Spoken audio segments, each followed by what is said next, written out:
144 కోట్ల మంది భారతీయ ప్రజల గురించి మనం మాట్లాడుతున్నాం. ఆంధ్రప్రదేశ్లో 5.5 శేఖర్, మీరు ఏది మాట్లాడినా వినిపించదండి. వేరే వాళ్ళు మాట్లాడినప్పుడు అది ఎలా చేయట్లేదు, మీరు మాట్లాడినా క్లోజ్ చేస్తారు. ఆపండి, మీకు చాలాసేపు అవకాశం ఇచ్చాను, వెయిట్ చేయండి.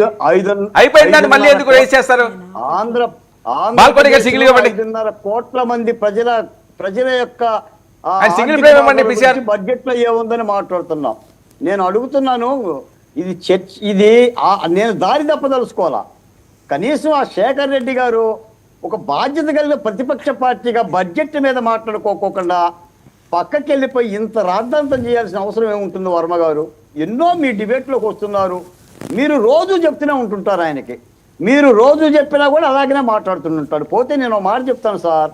ఇప్పుడు ఆర్థికవేత్త, నోబెల్ బహుమతి గ్రహీత అమర్త్య సేన్ గారు ఒక మాట అంటారు, ఈ దేశాన్ని చూస్తుంటే నాకు భయం వేస్తుంది.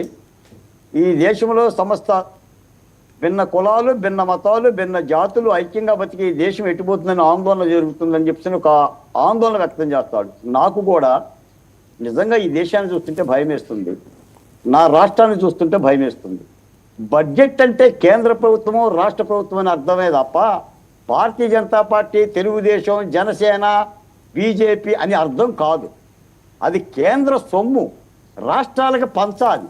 ఎవడికి ఆకలేస్తే వాడికి పెట్టాలి, ఎవడికి గాయపడితే ఆ గాయాన్ని నయం చేయటానికి సౌకర్యం చెయ్యాలి. మొత్తం రాజకీయమయం అయిపోయింది. రాజకీయమయం అయిపోవటం మూలనే ఇలాంటి డిబేట్లు కూడా ప్రజలు ఎవరు కూడా బడ్జెట్ గురించి ఆలోచించట్లా.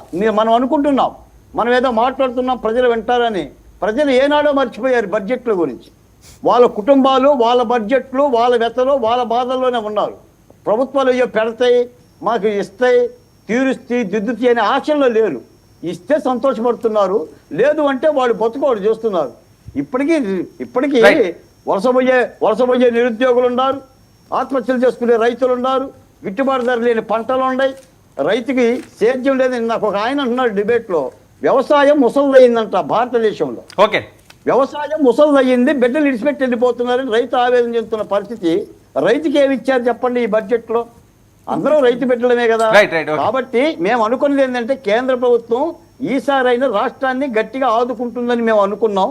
కానీ పెద్దగా ఆదుకోలా, ఏదో ఇక అడక్క తప్పదు అన్నట్టుగా కొంత మేరకు ఏదో చూసిన వాళ్ళకనే కనిపిస్తుంది. ఇంకా 4 రోజులు గడిస్తే అసలు బడ్జెట్ అంశాలు ఏమేమి ఉన్నాయో కూడా పూర్తిగా తెలుస్తుంది. ఓకే, చూద్దామండి, చేయాల్సిన అవసరం అయితే Andhra Pradesh. Thank you so much Balkoti గారు చర్చలో పడినందుకు. థ్యాంక్ యూ అండి శేఖర్ రెడ్డి గారు, థ్యాంక్ యూ దాసరి కిరణ్ గారు, థ్యాంక్ యూ పద్మ వీరపనేని గారు.